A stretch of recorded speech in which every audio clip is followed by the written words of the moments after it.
प्यारे बच्चों, कोविड-19 के कारण इस समय आपका विद्यालय आना स्थगित है। ऐसे में आपकी पढ़ाई निरंतर जारी रहे, इसीलिए हम लेकर आए हैं डिजी साथ कार्यक्रम। इसके माध्यम से आप प्रत्येक दिन सोमवार से शुक्रवार तक पूर्वाह्न 10 से 12 तथा अपराह्न 1 से 2 बजे तक अपनी अपनी कक्षाओं के अनुरूप कार्यक्रम देख सकेंगे।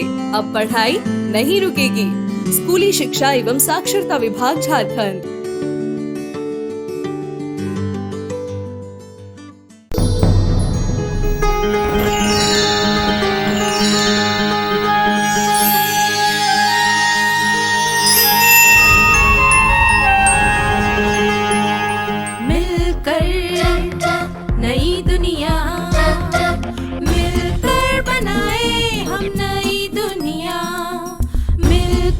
जीत ले हम सारी दुनिया। बीच हमें आज बोने दो, रोज उसे थोड़ा बढ़ने दो।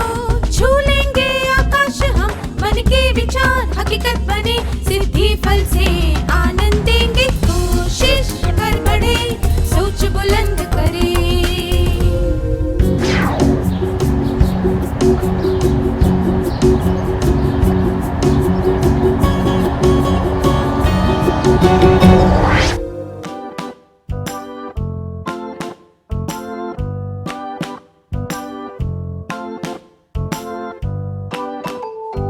नमस्ते छात्रों, आप सबको फिर से देखकर खुशी हुई।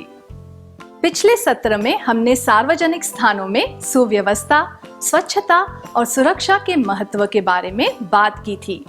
मुझे आशा है कि आपने जो भी सीखा था उस पर अमल कर रहे होंगे। क्या हम आज के सत्र की शुरुआत एक अभिनय से करें? बस में सफर करते वक्त खिड़की के पास वाली एक सीट खाली हो जाती है। आप किनारे वाली सीट पर बैठे व्यक्ति से निवेदन करते हैं कि वह खिड़की के पास बैठ जाए। वह जवाब देता है, क्या तुम अंदर की तरफ बैठ सकते हो? मुझे सब्जियों की टोकरी पर ध्यान रखना है। और यह कहकर वो आपको अंदर जाने का रास्ता देता है। अंदर घुसते वक्त बस जोर से मुड़ती है। आप अपना संतुलन खो बैठते हैं और उसकी सब्जियों की टोकरी पर गिर जाते हैं। इस वजह से कुछ सब्जियां पिचक जाती है। यह देखकर उसे बहुत गुस्सा आता है और वह आप पर बरस पड़ता है। क्या आप दोनों इस परिस्थिति का अभिनय करके दिखा सकते हैं?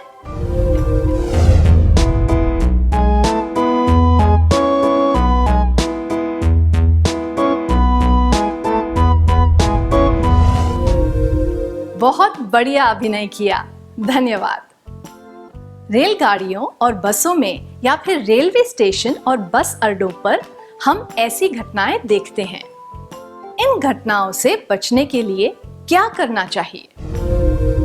रेलवे स्टेशन और बस अड्डों पर हमें सुव्यवस्था के लिए बस और रेलगाड़ी में चढ़ने के लिए कतार में इंतजार करना चाहिए।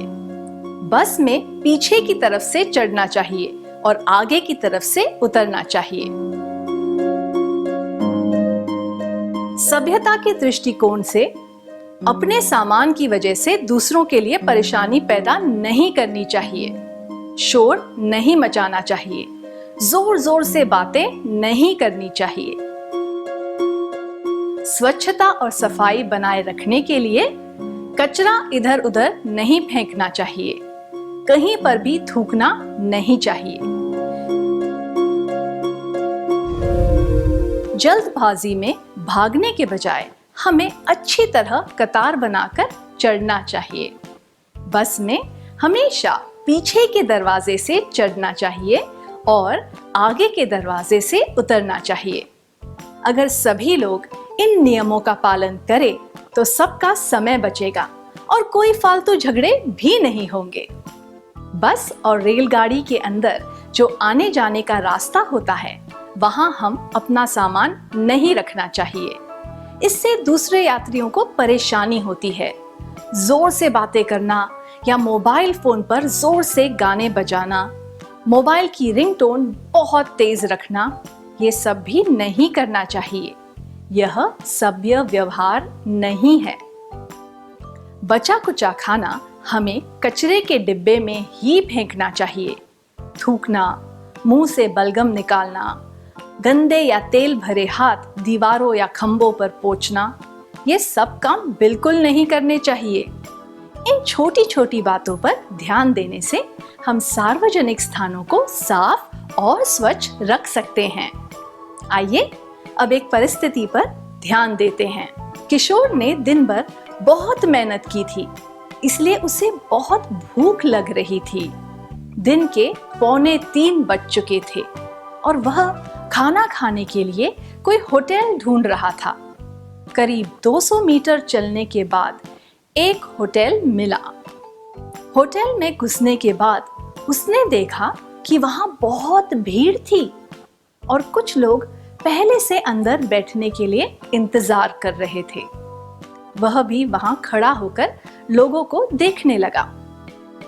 कुछ नौजवान आपस में जोर जोर से बातें कर रहे थे और मजे कर रहे थे। वे खाना खा चुके थे और बिल भी भर चुके थे, पर वे अब भी कुर्सियों पर बैठे हुए थे और बाहर खड़े लोगों पर बिल्कुल ध्यान नहीं दे रहे थे। ऐसा लग रहा था कि वे नियमित रूप से इसी होटल में खाना खाने आते हैं। बाहर इंतजार कर रहे लोग बेचैनी से उनकी तरफ देख रहे थे, पर इस बात का भी उन पर कोई असर ना हुआ। किशोर को गुस्सा आने लगा। अब 3:45 बज चुके थे। वह अपने गुस्से पर काबू नहीं कर पाया और उन नौजवानों पर चिल्लाने लगा। वे नौजवान वहां से भाग खड़े हुए। क्या आप 6 लोग इसका अभिनय करके दिखा सकते हैं? एक किशोर बनेगा, एक होटल का मैनेजर और बाकी 4 नौजवान।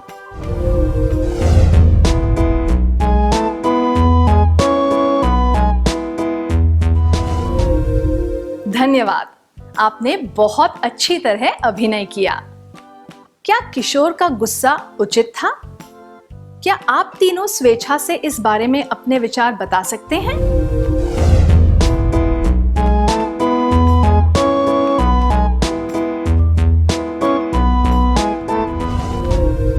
अपने विचार बताने के लिए धन्यवाद। हम किशोर का गुस्सा समझ सकते हैं। अगर वह ज्यादा सभ्यता से पेश आता और गुस्से पर काबू रख पाता तो अच्छा होता, पर उसने अपना गुस्सा निकालने के लिए चिल्लाना शुरू कर दिया। उसका व्यवहार उचित नहीं था, पर असरदार साबित हुआ। उन नौजवानों का व्यवहार भी अनुचित और निष्ठुर था। वे उस होटल में नियमित रूप से आते होंगे, पर इसका यह अर्थ तो नहीं है ना कि होटल के अन्य ग्राहकों पर ध्यान न दिया जाए। चाहे कोई ग्राहक नियमित रूप से आता हो या न आता हो, सभी के साथ अच्छा व्यवहार किया जाना चाहिए। अगर उस होटल में भीड़ ना होती और लोग बाहर इंतजार ना कर रहे होते, तो वे दोस्त ज्यादा देर तक बैठकर गप्पे मार सकते थे। पर ऐसी परिस्थितियों में हमें ध्यान देना चाहिए और दूसरों को इस तरह परेशान बिल्कुल नहीं करना चाहिए। कभी कभी शादियों में या अन्य जगहों पर खाना खाने से पहले लोग पत्तल या थालियों को पानी से साफ कर लेते हैं और वह पानी आसपास ही गिरा देते हैं। कुछ लोग खाने की टेबल के पास बाल बनाते हैं। कुछ लोग हाथ धोकर पानी इधर उधर छिड़क देते हैं, जिससे दूसरों के कपड़े खराब होते हैं। कुछ लोग जोर से बातें करते हैं या फिर कचरा फैलाते हैं। यह सब अस्वीकार्य व्यवहार है। होटल में, शादी या अन्य दावतों में इस तरह का व्यवहार नहीं करना चाहिए। दूसरों के लिए परेशानी खड़ी करना, रुकावट पैदा करना, फर्श पर पानी गिराना, हाथों को जोर से छिड़क कर इधर उधर पानी उछालना, खाने की टेबल के पास बाल बनाना, जोर से बातें करना और ठहाके लगाकर हंसना, कचरा फैलाना। क्या आपने कभी होटल में या फिर किसी दावत में कोई अस्वीकार्य व्यवहार देखा है जिसकी वजह से आपको तकलीफ हुई हो? क्या आप अपने अनुभव के बारे में बताना चाहेंगे?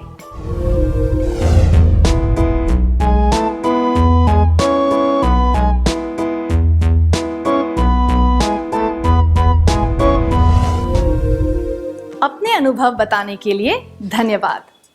हमने होटल या दावत में अस्वीकार्य व्यवहार के कुछ उदाहरण देखे। क्या अब हम एक सूची बनाएं कि होटल में किस तरह का व्यवहार स्वीकार्य होता है? आप एक भीड़-भाड़ वाले होटल में बैठे हैं। वहां वेटर आपके लिए खाना लेकर आया है और खाना खाते समय आपने देखा कि उसमें एक मक्खी है। आप क्या करेंगे? गुस्से में आकर खाना फेंक देंगे? चिल्लाएंगे, क्या तुम लोगों को साफ सफाई का बिल्कुल ख्याल नहीं है? वेटर को धीरे से बुलाकर उसे वह मक्खी दिखाएंगे।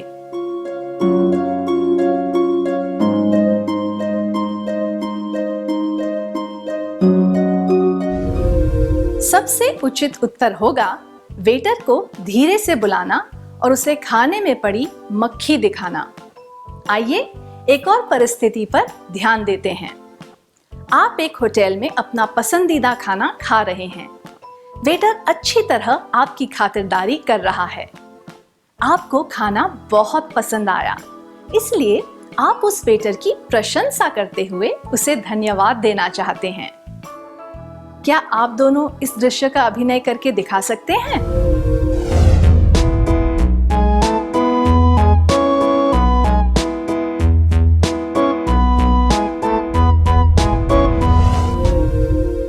धन्यवाद, आपने बहुत अच्छी तरह किया।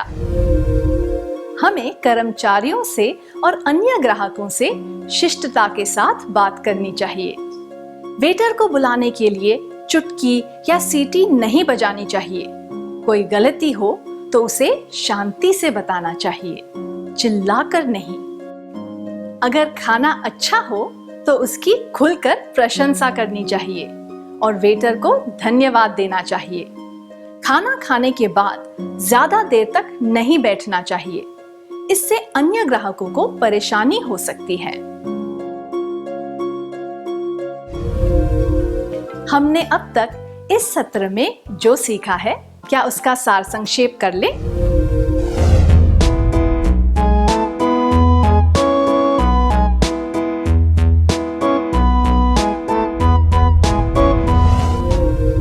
सार्वजनिक स्थानों पर सुव्यवस्था और शिष्टता से काम लें, ताकि वे स्थान हमारे लिए साफ, स्वच्छ और सुरक्षित बनी रहे।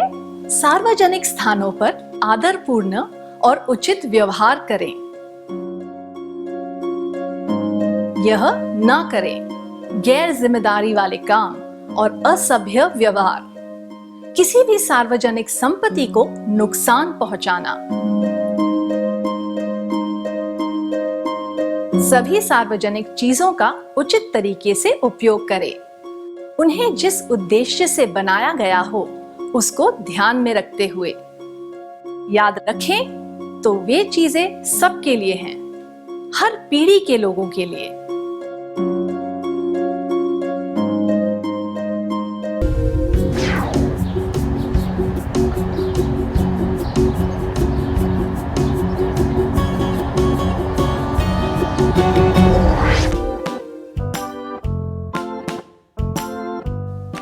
नमस्ते छात्रों, आप सबको फिर से देखकर खुशी हुई।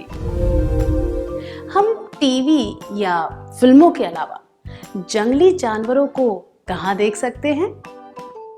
सही कहा, चिड़ियाघर, राष्ट्रीय उद्यानों और अभयारण्यों में।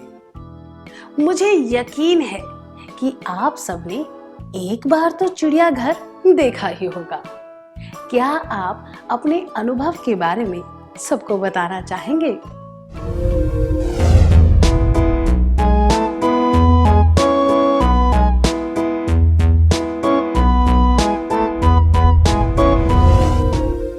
धन्यवाद।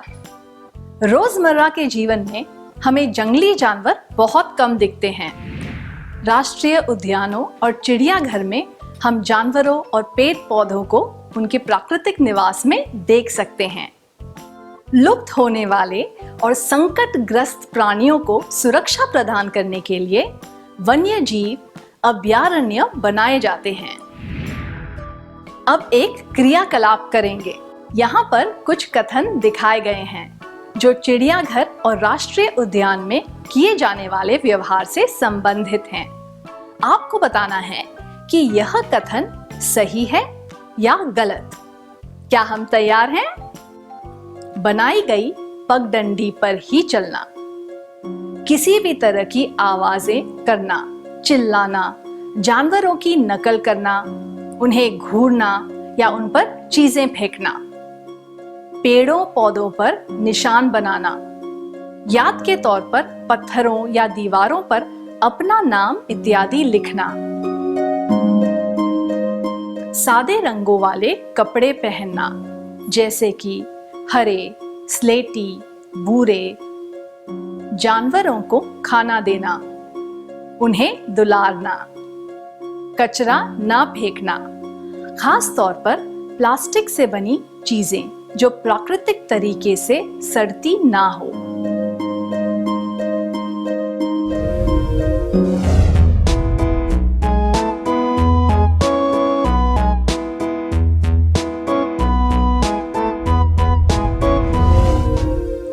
आपने जो प्रयास किया उसके लिए धन्यवाद। क्या हम उत्तर जांच लें? बनाई गई पगडंडी पर ही चलना सही। पगडंडी को छोड़कर दूसरे रास्ते पर चलने से पेड़ पौधों को नुकसान पहुंच सकता है और हम भी किसी खतरे में पड़ सकते हैं। किसी भी तरह की आवाजें करना, चिल्लाना, जानवरों की नकल करना, उन्हें घूरना या उन पर चीजें फेंकना गलत। ऐसी गैर जिम्मेदार हरकतों से जानवरों की शांति भंग होती है और उन्हें हानि भी पहुंच सकती है। पेड़ पौधों पर निशान बनाना, याद के तौर पर पत्थरों या दीवारों पर अपना नाम इत्यादि लिखना गलत। इससे जगह की सुंदरता बिगड़ जाती है। आने वाली पीढ़ियों को भी सुंदर चिड़ियाघर, अभयारण्य देखने का हक है। इसी तरह फूल पत्तियां तोड़ने से वातावरण की खूबसूरती नष्ट हो जाती है। सादे रंगों वाले कपड़े पहनना जैसे कि हरे, स्लेटी, भूरे सही, क्योंकि भड़कीले रंग और डिजाइन वाले कपड़े पहनने से जानवरों का ध्यान भंग होता है और उन्हें डर भी लग सकता है। जानवरों को खाना देना, उन्हें दुलारना गलत। मनुष्यों के भोजन से जानवरों को दांत की सड़न, मसूड़ों में संक्रमण और छाले हो सकते हैं। यह जानवरों के लिए असुरक्षित होता है। कचरा ना फेंकना, खास तौर पे प्लास्टिक से बनी चीजें जो प्राकृतिक तरीके से सड़ती ना हो सही। हम जो कचरा पीछे छोड़ जाते हैं उससे वातावरण को बहुत नुकसान पहुंचता है। अगर जानवर प्लास्टिक की थैलियां, बोतल की ढक्कन, कागज के कप या कांच के टुकड़े निगल जाए तो उनकी जान को खतरा हो सकता है। अब इस परिस्थिति पर ध्यान दीजिए। कल आपको एक कविता गाकर सुनानी है। आपके पास वह कविता लिखी हुई नहीं है, इसलिए आप पुस्तकालय जा रहे हैं। जब आप कविता की किताब निकाल कर देखते हैं तो पता चलता है कि आप जो कविता ढूंढ रहे थे वह पन्ना फटा हुआ है। आप कैसा महसूस करेंगे? क्या आप इसके बारे में सबको बताना चाहेंगे? कृपया 2 छात्र स्वेच्छा से आगे आएं।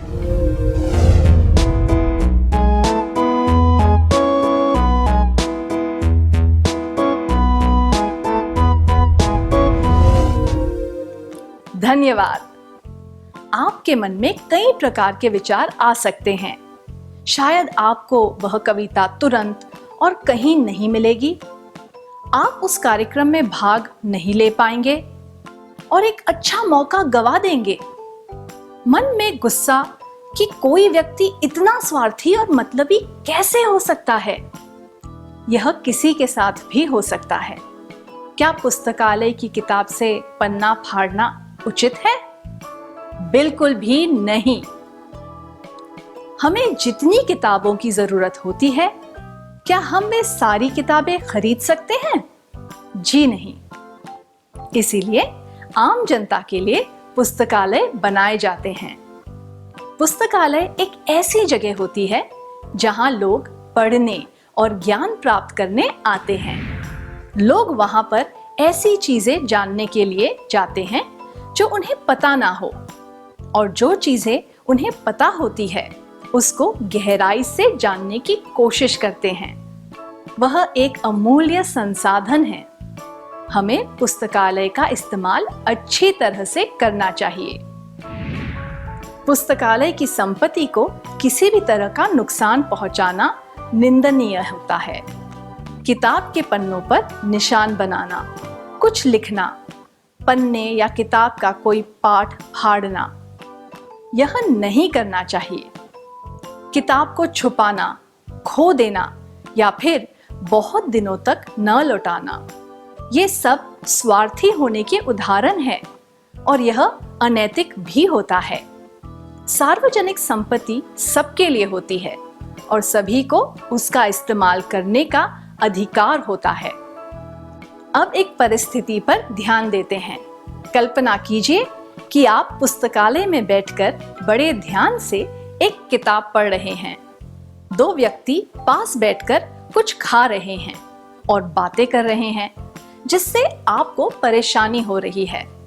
आप उनकी तरफ देखकर उन्हें इशारों में यह बात समझाने की कोशिश कर रहे हैं, पर वे आपकी तरफ ध्यान नहीं दे रहे और बातें करते जा रहे हैं। आप किताब ठीक से पढ़ नहीं पा रहे हैं, इसलिए आप पुस्तकालय से उठकर चले गए। क्या आप तीनों इसका अभिनय करके दिखा सकते हैं?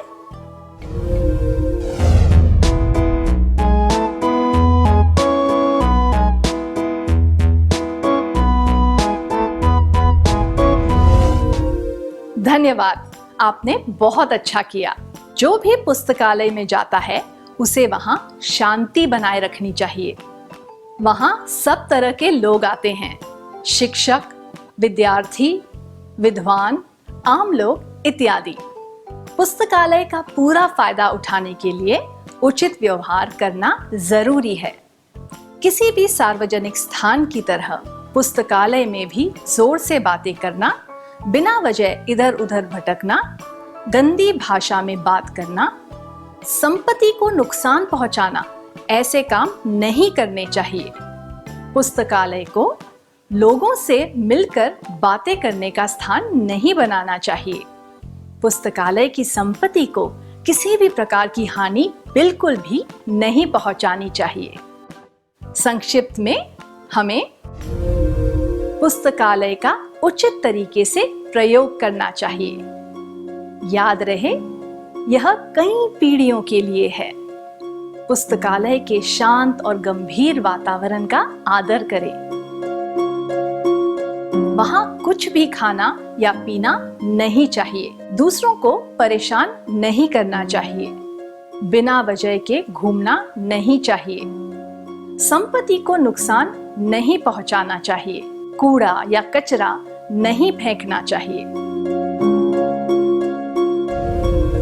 अब सार्वजनिक शौचालय के बारे में बात करते हैं। किसी ने कहा है कि एक राष्ट्र की सभ्यता के बारे में हम उनके शौचालयों के रखरखाव से जान सकते हैं। सार्वजनिक शौचालयों का उपयोग जिम्मेदारी से और उचित तरीके से करना चाहिए।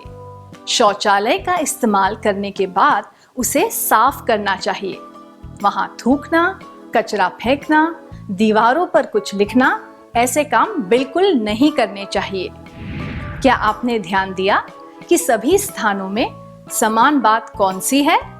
अगर हम अच्छे व्यवहार के सार के बारे में बात करें तो यह 3 शब्दों में कहा जा सकता है। क्या आप सोच रहे हैं कि ये 3 शब्द कौन से हैं? क्या कोई इस पहेली को हल कर सकता है? आपको रिक्त स्थानों में छूटे हुए अक्षर भरने हैं। आ रिक्त, र, जे रिक्त, दा रिक्त, उ रिक्त, त।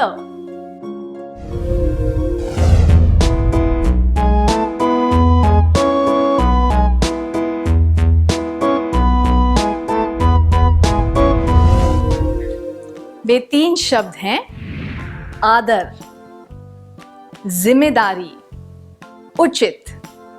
हम आदर को 2 तरीके से देख सकते हैं।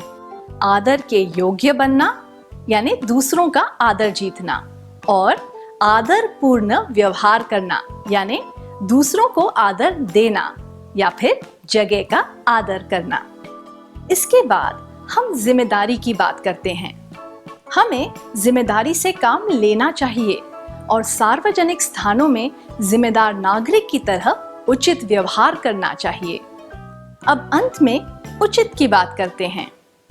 हमें किसी भी परिस्थिति में उचित काम करना चाहिए। अगर हम सारी बातों में अपना स्वार्थ देखेंगे तो इससे समाज में कहीं अप्रिय परिस्थितियां पैदा हो जाएंगी, है ना? तो जब भी हम किसी सार्वजनिक स्थान पर जाएं, हमें ये तीनों बातें याद रखनी चाहिए। क्या अब हम इस सत्र का सार संक्षेप कर लें?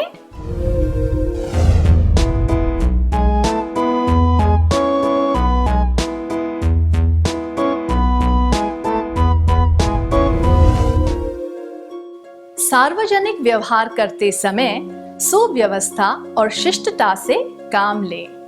सार्वजनिक स्थानों को सुरक्षित, साफ और स्वच्छ रखें। सभी सार्वजनिक स्थानों में आदरपूर्ण, जिम्मेदार और उचित व्यवहार करें। ये ना करें गैर जिम्मेदारी वाला काम और अप्रिय व्यवहार। सब तरह की सार्वजनिक संपत्ति को नुकसान पहुंचाना। सभी सार्वजनिक चीजों का उचित उपयोग करें जिस उद्देश्य से उन चीजों को बनाया गया हो। याद रहे, ये चीजें हर पीढ़ी के लोगों के लिए बनाई गई हैं। आज के सत्र में हमने जो सीखा उसका सार संक्षेप करने के लिए शुक्रिया। इस प्रसारण से संबंधित सुझाव, अपने प्रश्न इत्यादि आप हमें jcerg@gmail.com तथा टोल फ्री नंबर 1800 5728 585 पर संपर्क कर सकते हैं।